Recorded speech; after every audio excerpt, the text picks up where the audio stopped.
phone rang, and then the voice said, "Hello, is Robin Nolan there, please?" And I said, "Yeah, who's that?" He said, "It's George." And I say, "George who?" And he goes, "George Addison." That instrument has a huge amount of history to it. How do you even start the conversation about like, hey, can I use your guitars to make an album? She texted back, yeah, and said, "It sounds so George." So that was like massive relief. You guys didn't do the F with the G on top before you put it down? I hope George would approve, sincerely saying that. You're in his house and you're playing his guitars, you're playing his music. So much reverence there. It was all a dream kind of thing. Hey guys, welcome back to Gear There and Everywhere. I'm Sam, and as always, I'm joined by my co-hosts Michael, Dom, and Ryan. And today we have a very special guest, Mr. Robin Nolan, all the way from Amsterdam. Hello, Robin. Hey guys, great to be here. Amazing. So Robin is an incredible gypsy jazz guitarist that has a very interesting story. Got to meet George Harrison many times and became this kind of house band for Friar Park.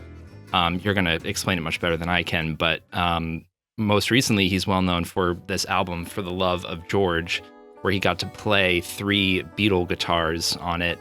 And actually, Olivia gave him this sheet with chords on it that George had written, and Robin finished the song. So it's a Harrison Nolan composition, which is a cool co-write, I would say. Outrageous. Crazy stories to be told. So maybe you could just tell us a little bit about your story and how you met George. Yeah, exactly. Well, yeah, so the current day, we just released the album For the Love of George on his birthday this year. And it's kind of like a lifelong project for me. But it was an amazing feeling to finally release the music that I've been thinking about and working on for the last so many years. And like you say, it was recorded on 3 of George's famous Beatles guitars, the Ramirez, the Spanish guitar, and I Love a guitar, Till I Was You guitar. Also Dark Sweet Lady guitar. And the Gibson J-160e, which, the one with the pickup and the one that him and John bought. And there you go. There it is. Got it right there. Exactly. Yeah. And it also has the accolade of being the only guitar recorded. Well, you guys would probably know, the only guitar recorded on every Beatles album. And then the 12-string Rickenbacker, the Hard Day's Night guitar. I don't know the number of that. I'm not such up with it like you guys, but that 12-string one that kind of sounds, like a Hard Day's Night.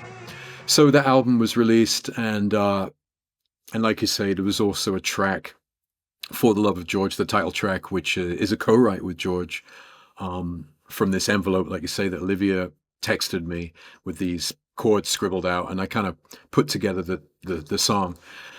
So that's today, and it's an amazing feeling to finally get the music out, and the reaction so far has been really great, and it's really exciting and all that. But the story goes way back. I'm in Amsterdam. I'm English, but I live in Amsterdam. And in the 90s, I got to know George and the family. I was busking, playing on the street here in Amsterdam, and we were selling CDs, just, working on the street.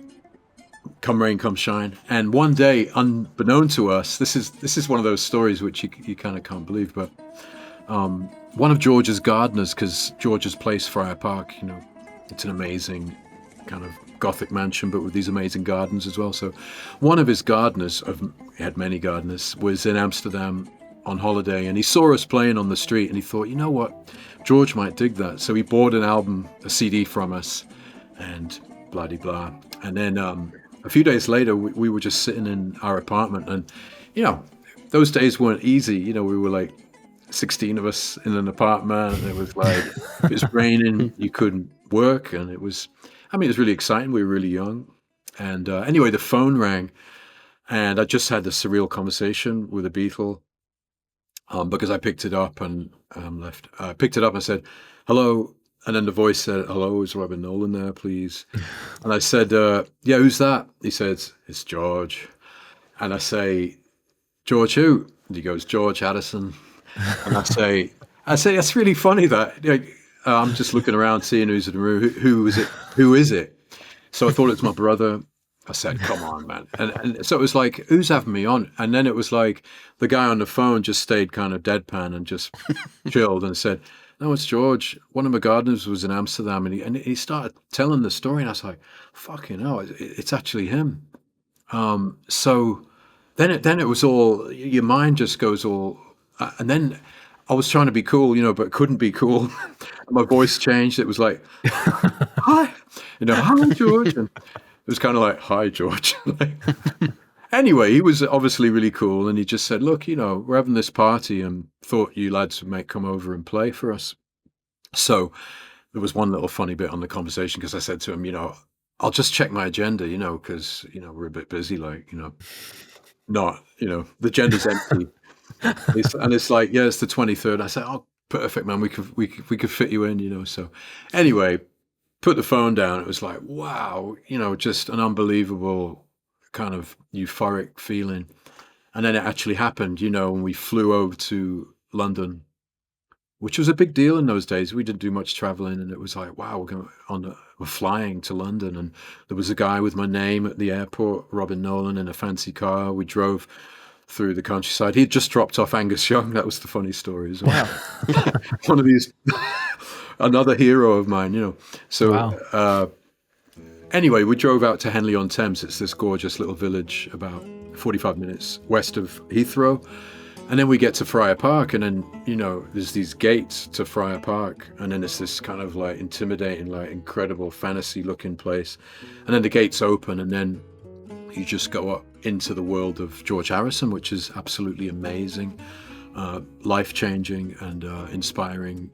And and we're talking about incredible landscapes and gardens and lakes, and wow, we're just going up this road, and then this forest and all these kind of elf things around, and then we get to the front gate, and there's George, and he's just like, there's George, just all chilled, and just welcomes us to his house, and how was the flight, and come in, and you want a cup of tea, and so we met George, and he was just excited that we were there, and he loves Django Reinhardt, which is the kind of my other guitar hero. The kind of gypsy jazz music that we play is from this French gypsy player from the 30s and 40s, basically.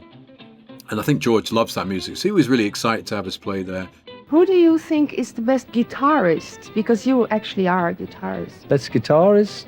There's a lot of guitar players. I like a guy called Eddie Lang and a guy called Django Reinhardt. And then we just started playing, in this incredible castle, And then, when you're at a party with George, like all of George's friends are famous, So you've got Beatles, you've got Monty Python people, movie stars, Tom Petty, Heartbreakers, race car drivers, and racing car drivers. That's right, comedians, So it was like everyone was famous except for us. Literally everyone knew. Fucking hell, it's that. It's like, so that was just mind blowing, because we just come from the street. We were nobodies in the day. Nobody knew who we were. Anyway, so we did that gig, and it was just really great. And the kind of music we play was just kind of the perfect atmosphere in Friar Park. And I'm sure he always does something really cool at his parties. He's always got something, cool and hip happening. So we were that, and all the guests were kind of cool and loved it. And George was really, we had a little play at the beginning, which was kind of surreal as well. Just like, oh, here we go, we're gonna play. So that was just the beginning of a friendship, a relationship with George that went on for years and years, and still does to this day. To the album that I described that came out this year on his birthday. And we went back many times, so there was always another occasion. It was Danny's 21st, or some other thing was going on, and we were there either in the gardens, by the pool, or in the house. So we just became, it was just normal to be going there. And we obviously got to know George more and more each time. And we never talked about the Beatles, that was one thing. And somehow back in those days, I think what he liked about us was we had that naive kind of youthful kind of. We just into playing, and we weren't into the business and the hustling and the industry and all that stuff which he was surrounded by. We were just young and just wanted to play this music on the street, and he kind of in Amsterdam, and he kind of just took to us in a way. So that was the story how we got to know George and Olivia and his son Danny. That's where it all started. Yeah, amazing. And then Robin, there were a few specific events you played that are pretty incredible. There was a party on the evening of the concert for George at Friar Park, and you were basically the entertainment. And I assume, was Paul and Ringo there? Were they at the party? Yeah, of course they were there. So everyone on that occasion, everyone that was at the Albert Hall the following night was there. So it was Ravi Shankar, Tom Petty, just everyone. And then, funny story about meeting Ringo, because we're playing there, and then George is standing there.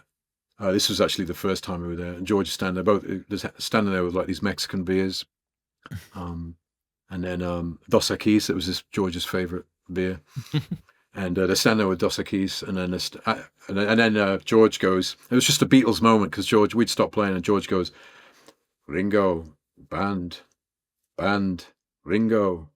And then Ringo, we just go like, "Hello, Ringo," and then he goes, "Hello, band." And then they just kind of shuffled off like that. So we just had a kind of surreal moment there.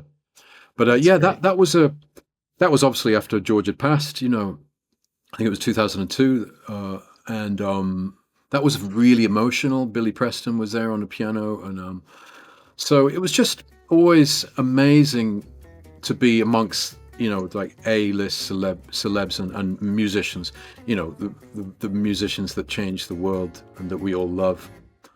So, you know, it was beyond just being starstruck. It was like you know, you were in the, I don't know it was just amazing to be there.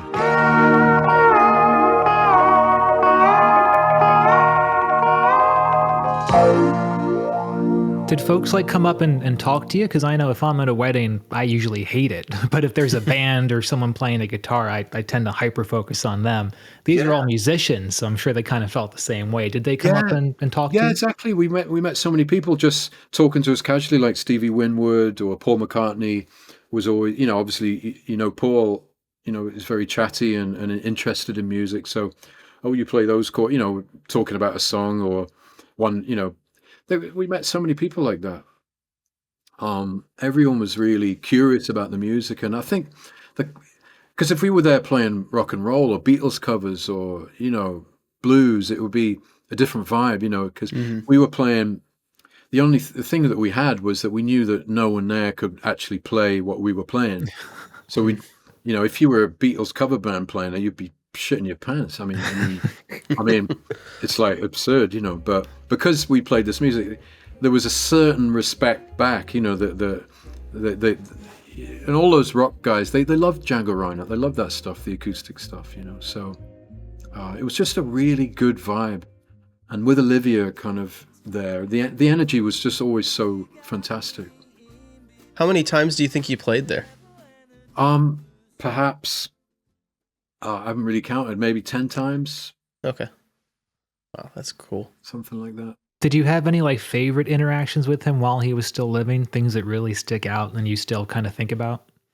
Yeah, quite a few. And I guess if I picked one, it would be something like one of those early times with George in Friar Park was standing at his he's got a Wurlitzer jukebox, and with all there were CDs and singles, and him showing me that my CD was in the jukebox, you know. Oh, that's awesome. So it's like, Wow. you know, and saying You something made like, it. yeah, saying something like, I don't know who this Robin Nolan is, like, you know. But it was like next to like, you know, unreleased Bob Dylan stuff and Oh my God. Ravi stuff or Gregorian chant stuff. So that was kind of a moment, you know, when you're just standing two fellas at a jukebox and kind of things like that, you know. I think I heard you say something about, like, just to lead into the process by which someone even, you know, how do you even start the conversation about like, hey, can I use your guitars to make an album? It sounded like you had a conversation maybe one of the times when you were there where you said something like, wouldn't it be cool if we could try one of George's guitars playing one of these songs? And it sounded like Olivia just said, which one do you want? And Right. that whole, I would love to hear more about that. Yeah. That's a ridiculous.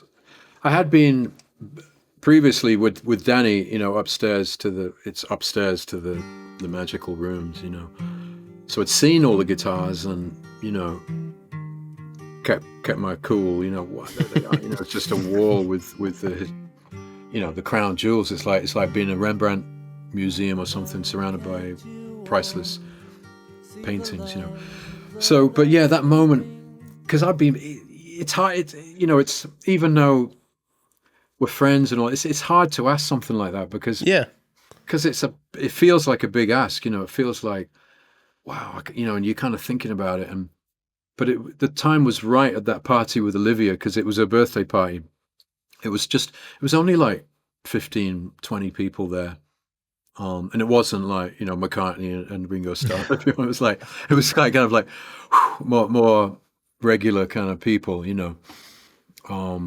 So we were playing and we got this interesting relationship because we play, but I'm also a guest and a friend. So, we're not like eating at a separate table and stuff. So we're kind of mixing with everyone in the dinner. And anyway, after dinner, it was everyone's drinking a bit and it's just a nice flowing atmosphere. And then I was just like, and then it's like you say, Sam, I said to Olivia, just the moment felt right. I'd been thinking about it a lot, but I couldn't just, it just had to be the right moment. The moment was there. So I just asked in a really sincere way. And like you say, her reaction was just really positive and she just scooted right up the stairs. And I mean, of course, which one, it's, I just said the Ramirez. I didn't have that planned really. But I guess as a mainly acoustic guitar player, that was just one I had in mind, and we have had that song and I Love Her in our set for quite a few years. So I just said that, and then a minute later she's down and she's just like, there it is, So then you stood there and it's just a Spanish guitar, a lot, it doesn't weigh anything, and then but there it is, the headstock, like, yeah, there it is, that's it, and it's just it's kind of worn, and then you play Do Di Ba. Of course. It's like, that's first it. thing. Yeah. So you just play that, and it sounds exactly the same as on the recording. And then it. I mean, if any of us play that guitar, you just can't help but you can't be detached from the guitar. I mean, it's all part of it, and the mystique and the history and everything. So then I just sat and casually played it, and then I just used it for the rest of the gig. So I played the rest of the casually as people sat around in this little kind of intimate kind of concert thing. I just played that guitar.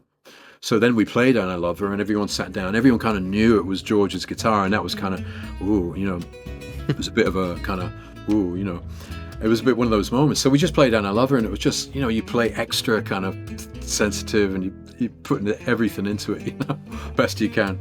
And it just went really well. And then she was so casual with me, just, I was just taking a break or putting it down and picking it back up, and it was like, wow, that's the guitar, that's George's guitar. Was it like tuned up and it had a decent set of strings on it, or was it clearly like sitting in for a while in the case? It was fine at that moment. On that note, when I did do the recording later, when I got to the studio, there was a little note in the Ramirez because I'd been chatting with Danny, and he knew that was one of the guitars I wanted to use. So he had a guitar tech set it up, I guess, because there was like a sheet of paper in it saying, "Hey, Robin, I'm a little bit old and weary, but I've got some nice new strings on, and he's even put oil in my fretboard and all this stuff." And it was like, so treat me well, and I'll do my, it's really cute. No, I should have kept it. That's adorable. Yeah, it's really adorable, really cute. So that's when it came. And then at the end of the night, when everyone had gone, I was just sitting with Olivia, and I was just like, and I just told her the story about, having this idea to record George's music. And then, the fact if we could record it on his guitars, it would just make it so much more, awesome. Basically, it would just be so much more about George and highlight the instruments, in a really respectful way. So then she agreed, but it doesn't happen like that, and there's, with Friar Park and everything. So eventually, the day came around when, we could go, and that was when we recorded the album. I was just gonna ask, how far apart, well, like, is that first time you played it to now? Like, how long ago was that? That party was, I think around, where are we now? 25. So the album was recorded in 20. It wasn't recorded just recently. It was recorded in, I think, 22 or 23. Okay, wow. 23, I think. So I guess that party was around 21, something like that. It was, Okay. yeah, it was in that time frame. I should dig up the date. But, That's really cool. But so there was gaps in between, and that's when she texted me the envelope, which was just a casual text, and oh, thanks for playing, and by the way, found this in a pile of stuff, and it's like, and actually the other side of the envelope was a letter addressed to George from the United Nations, and Olivia has a lot to do with the United Nations now, that whole organization. So it was a real letter, and so she texted me. So that I was pretty casual about it first, just looking on your phone. It's like, oh yeah, it's kind of like an envelope with. But then I put it on my laptop, and then it started getting a bit more intense. I'm thinking, well, this is pretty wild, So put it up big, and it's kind of like, then I thought, this is something which I couldn't just be, I have to do something with this, I think any one of us would want to do the same, The interesting thing, you could give that envelope to 100 different guitarists, they would come up with 100 different songs. Yeah. Well, I wanted to ask you about that because obviously you start to play the chords and feel it out and what was George intending. But in an interview, you said that like George's voice came through in this melody that you came up with. And I just wanted to ask how that came about. Like, how do you feel like George's voice came through the music? Yeah. Well, that process. So the first half of the process was actually defining what these characters meant with the arrows and the crosses out, and trying to kind of get it into a workable, logical chord sequence. Yeah, exactly. Because it really wasn't like that. And you can, you'll put the envelope on the screen here so people can see it. But so it's open to interpretation, like we say. So once I had the chord sequence, okay, that's the chord sequence I'm going to go with. So then coming up with a melody, you could write 100 different melodies. So, and I think I'd gone through different ideas, and it just wasn't, I wanted it to be good, but I had to just put the guitar down and come back to it another day, and just, because obviously it was going to be important, so I didn't just want to be a throwaway, technically cool melody, which we could all write a technically cool melody. But so I just start to take a step back and again get into that handwriting and the vibe of George, and after listening to George and his voice and what kind of melodies he comes up with and the kind of words he sings, and that's when I just kept on playing the chords, and then just kind of his kind of timbre, that kind of high voice that he has when he sings, and it just started coming to me like that, in his, because I could imagine the way he would sing the melody. So instead of me kind of like going on the guitar and, oh, it's in B minor, so it should be, like that, I was just more thinking of an overall melody that he would just kind of cloak onto this song, and beautiful. So that's how that melody came. It is really beautiful. I mean, it could have just been noodling over a bunch of chords, but you made it into a real song. It's gorgeous. Yeah, thanks, man. It feels, without being too, hippie and all that, it does feel a bit like you're the, it's kind of just, you're the human that it's passing through. If you could get all spiritual, go down that route and say, I was just channeling. I think there's a bit of that going on. There's a bit of me, there's a bit of everything. There's a bit of, real inspiration, desire to want to do it, so there's a bit of everything there. But yeah, it had to be. Yeah, it's quite a simple melody, like you can hear. It's a simple song, really, kind of thing. It's not like a. Yeah, and that was it. And then the moment texting it. So I recorded it on my phone. Really low fi. Just like because I just didn't want to forget it. And then and then there's this pressure, because it's not just writing for yourself. That, like I say, it was like you could just easily go, oh yeah, check that one off. But like I couldn't avoid sending it back to Olivia. So like. Pressing send was like, oh, fuck. The most nerve-wracking experience. It's like, Yeah. like it's right in her face now. Da, da, da, and it's like, what's she gonna think? I hate it. Do it again. Yeah, exactly. So, but yeah, luckily, and I made I made a video of the chords on my laptop and the audio coming out. So, I think it's got it's more powerful when you see the image as well. The chords and then the music, and so I kind of in a rough way I made a little video with the envelope and me playing, but she texted back and said it it sounds so George, so that was like massive relief, and it wasn't just like, oh, it sounds cute, it sounds cute. But does it sound like George? So it sounds so much like George. So there's really no higher praise than that. Yeah, you nailed it. Yeah, that's right. So, I mean, yeah, but I think I was just the guy, the conduit. yeah, that was around, and it's always been a bit like that.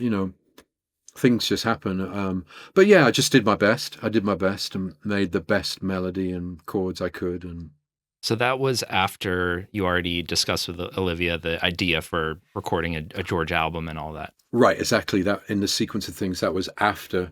So then that song was developing, and it took a while to develop and things, and then that was kind of put into the set list.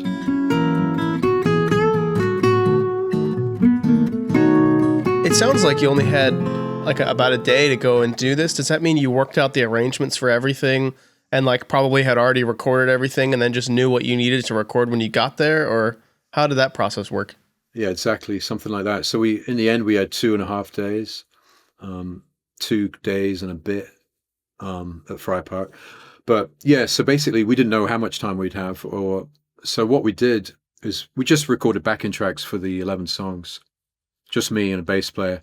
Pretty simple backing tracks, and already leaving space for how many choruses the solo would be, and the theme, the outing. So it was set like that, and then basically the plan was to go over and. Because I was just another thing. It wasn't in the studios. They've got amazing studios there. But when I went to record it, there was this thing Danny was having called Rocktoberfest. It was this. He'd invited a few guys over, so there's loads of stuff going on, and it was like the vibe was come and record, and he knew about the guitars.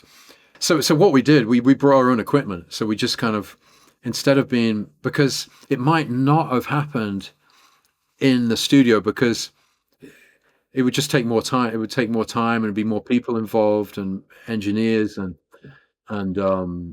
lots of takes and all this stuff. But it was more like, we had our own equipment. So I knew that all we needed was a guitar and we could go into any corner in Friar Park, in any room or even in the garden, anywhere and record this. And I just thought that might make it more doable. We might get more done than depending on firing up the whole studio. Sure. So, and that was with my friend Carlos Vamos, who's a great friend of mine. And he's quite good at doing things kind of quick and, spur of the moment. He's not like a kind of methodical guy. It takes ages kind of going, testing. It's just like bang, bang. He brought the equipment to Friar Park. And did you guys sleep over at Friar Park? No, we didn't sleep there. We had a Airbnb. We had a guest house in Henley. I've never slept over there actually. But the equipment did sleep over. That's right. Yeah, that's right. So Carlos, Carlos is more of a, like you guys. He understands the all the equipment and all the guitars and everything, and so his equipment was there. He was made up because when we were back at the B&B. He was just like, oh, my mixing desk is there right now, or my recorder's right now. My mic is right there next to, surrounded by all the energy of, Beatles history. So How did you decide you were going to record it in the guitar room, right? yeah, so we were there just chatting with Danny, and we were just walking around, and there was guys in the studio, and it was like, and then he didn't realize we had our own stuff, and we had this equipment. He's like, what you've got your own, what do you mean your own recording equipment? Yeah, we can do it. So he said, well, just do it here, do it in the guitar room. So he suggested it, and then it was like, yeah, fuck, you've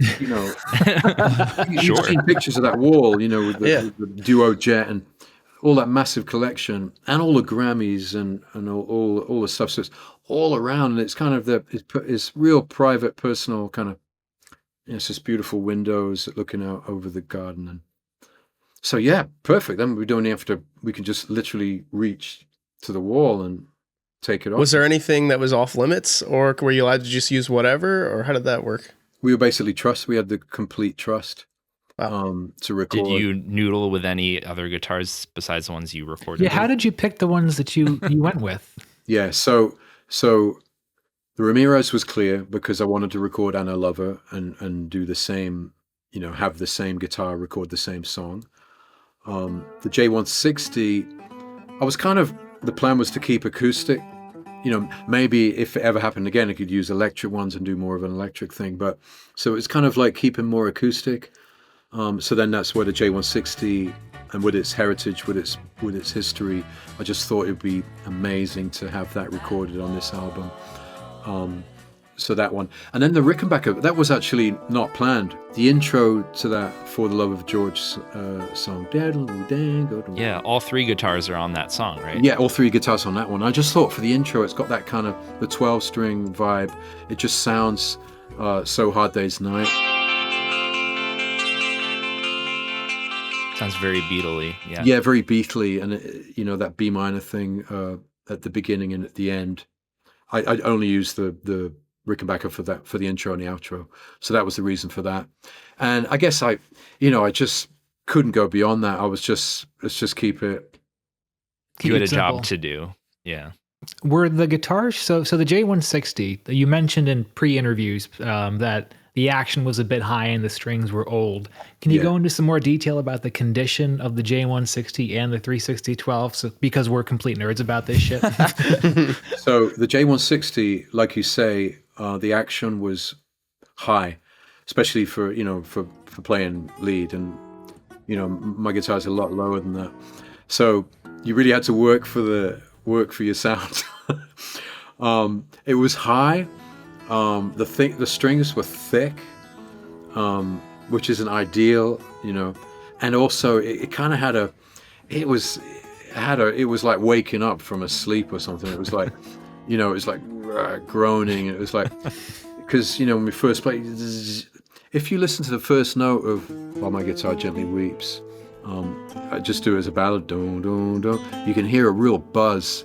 You can hear a buzz, and it's that buzz which actually kind of evened out over the course of the day. So it was only on that. I think maybe that was one of the first tracks we used that guitar with. So it was going, and so it's got that kind of buzz. God knows the last time it was really, really played. Did you try plugging it in at all? Yeah, we did. We did actually use the pickup a bit. I'm not sure if that ended up being mixed into the mix, but yeah, so we had the mic, and so he plugged it in as well. It looked like you were Carlos was using like a dynamic mic on the acoustic guitars. I'm not sure if that's right, but it looked like like an SM58 type mic. Is that right? Right. I think I should know the name of that, but I don't. But you're probably right. You're probably right. So it's just one mic, and I thought it picked the guitars. The other thing, during the process, I had no idea how it was sounding, because I wasn't listening to stuff back. So it was kind of, that was another, forward winding. A couple of days after, when you got all the stuff together, the tracks, that was kind of nerve wracking as well. Yeah, fingers crossed. Thinking, like sound and how did I play? It was all a dream kind of thing. So it might have sucked, you know. Certainly a testament to your ability. I mean, obviously we do Beatles stuff here. We don't play the gypsy jazz type of stuff. So I mean, I think you're easily a better guitarist than any of us. 100%. Well, So you know, the ability to do that on a time crunch while you're holding $1 million guitars. My hands is would be sort of sweat crazy. puddles the entire time. I destroy the guitar. Well, Yeah. I want to go back to what Mike was asking, and I want to hear a little bit about the condition of the Rickenbacker. Because, you know, the photos and videos that I saw, it looked to be in great shape. And that's something that George seemed to do. He took pride in the guitars he had.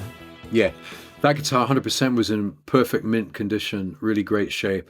The only bitch about that was tuning up. That was George's complaint too. Yeah. That's not it. With the clock ticking, you know, it's not like with the whole thing with the clock ticking, you had that kind of like niggling pressure, time pressure, and then okay, wow, I made the big decision to get the Rickenbacker. I'm sitting there with it, great, but oh fuck, you know, it's totally out. And then you know, it's like tuning under pressure. You kind of overcompensate, and you wait a minute. It's just I can tune a guitar, but it took ages to get each of the each of the strings the same. It was like out. I think it wasn't perfectly in tune even at the end, but that was the thing about that one. And I'm not used to playing 12-string guitars at all or anything, you know, so I didn't even know what it would feel like to play that guitar. So it definitely felt weird, you know.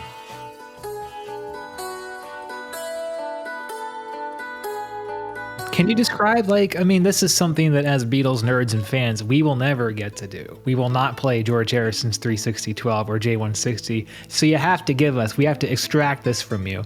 Exactly how did it feel? Yeah, it felt amazing. I mean, it felt out of this world. It felt out of experience, you know, because on so many levels. So the reason that you're saying because of the history of each guitar, not just the guitar. You've got a J160 there, bloody but. We know what playing a 12-string Rickenbacker feels like, but because I was, especially with the Rickenbacker, I was feeling, because I think out of any of the guitars, if you just, you know, ask anyone in the street, you know, what's a Beatles guitar, they'll pick that one out of the three. You know, there's just more of a vibe, you know, and from the Hard Day's Night, and it just looks, so that one, then I kind of got flashes of, you know, all those films and of him playing it.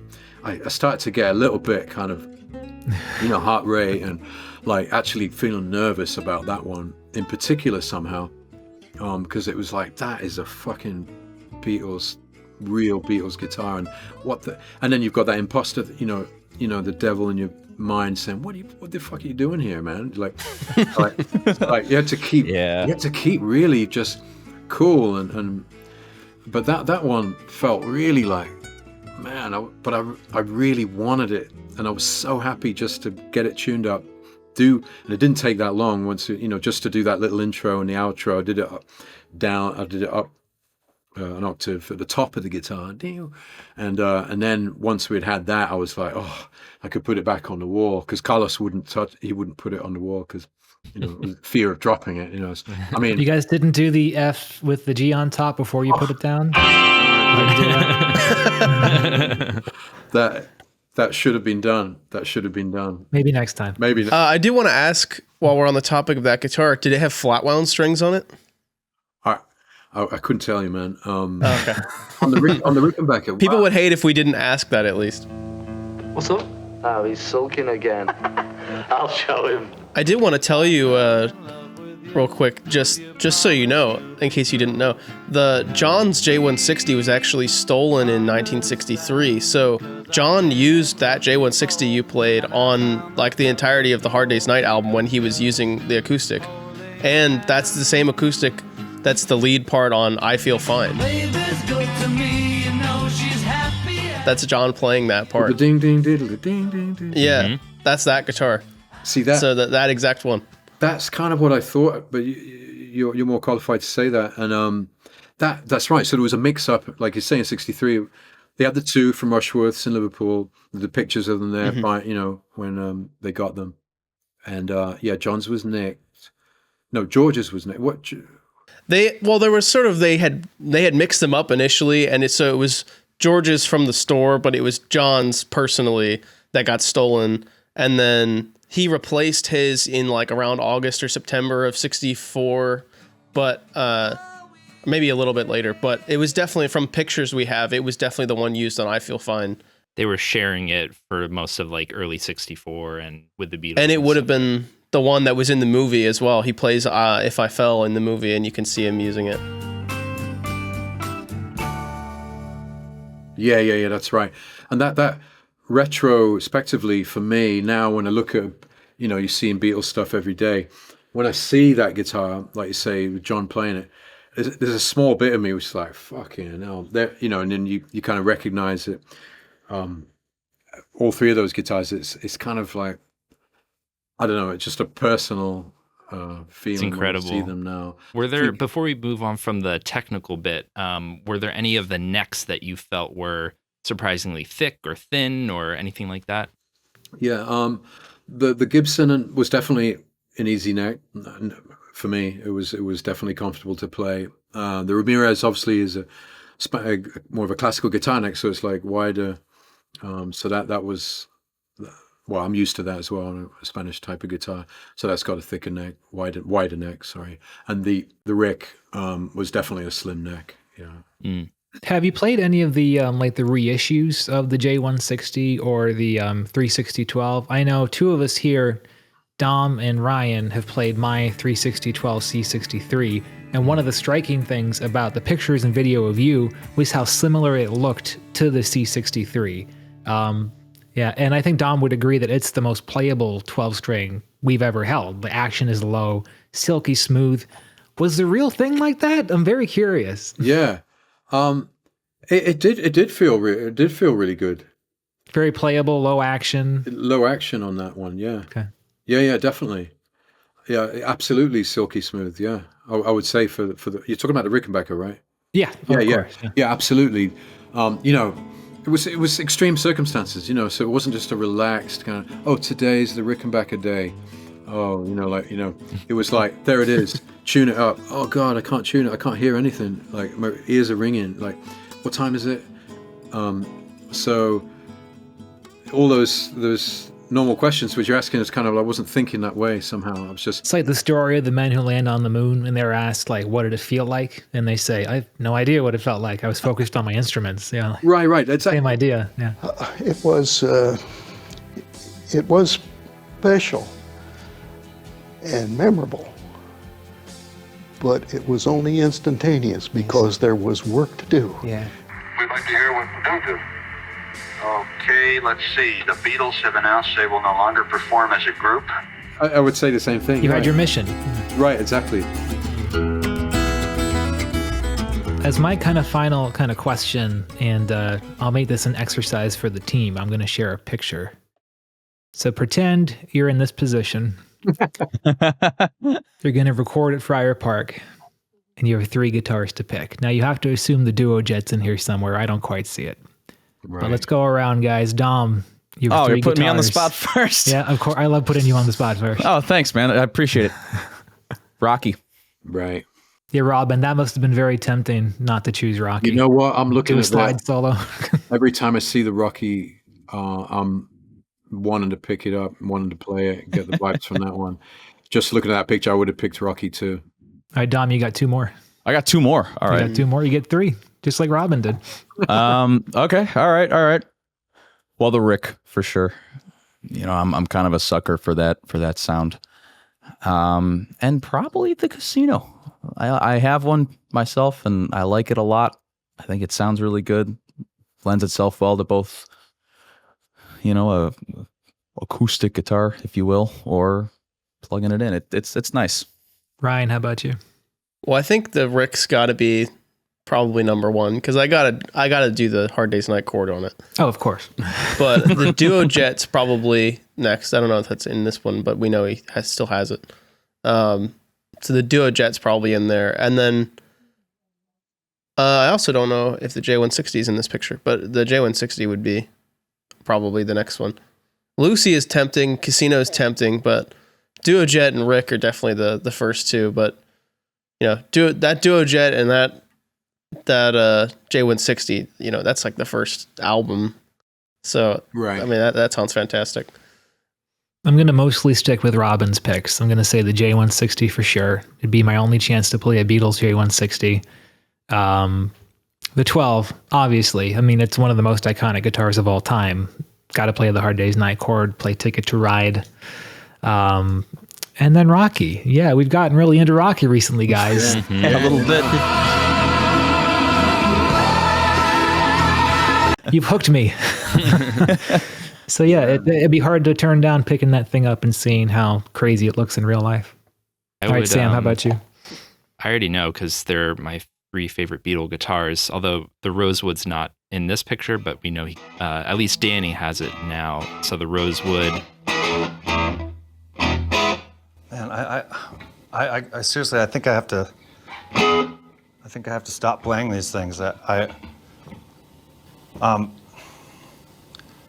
I'll tell you, some things you're supposed to touch, and some things you're never supposed to touch. Lucy, Les Paul's one of my favorite Beatle guitars, and Rocky, because those Sonic Blue Strats are my favorite Beatle guitars. Yeah, it's so hard to choose. I mean, then you're ignoring the Casino and the the hell, Sam. the Brick 12. Was there anything that surprised you when you walked into that room and you looked at the wall? Was there anything that caught your eye?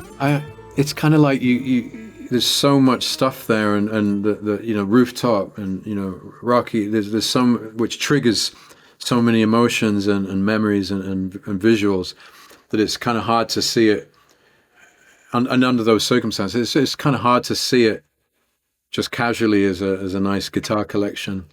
And that place is, being in that place is kind of like it's really special, it's really magical vibes and stuff. So I've always got such reverence for everything around me, it's just, I think that played to the vibe, being surrounded by the rock and roll crown jewels kind of thing.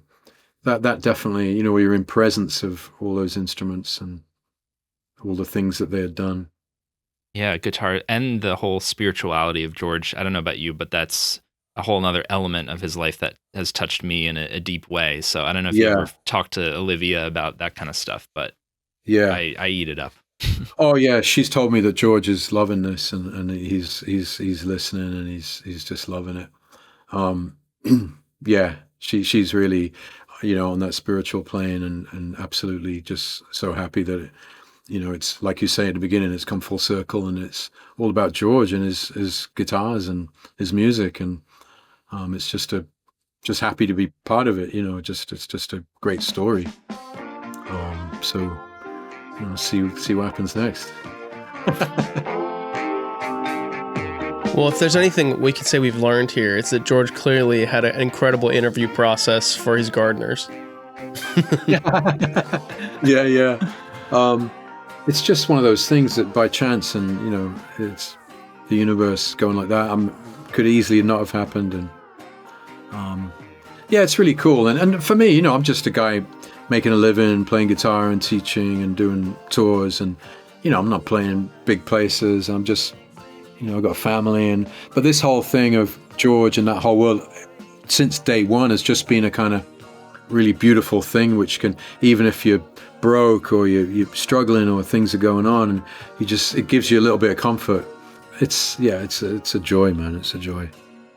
It's great to know that his guitars were actually in good hands, literally in good hands. Yeah, right. Yeah. Thank you so much for sharing your stories. Everybody, it's been a real pleasure to meet you all and hang. And I love the channel, doing great work, everyone. Dom, Ryan, Michael, and Sam. Good stuff, bro. Thanks, Robin. Thank you very much. Thanks for coming on.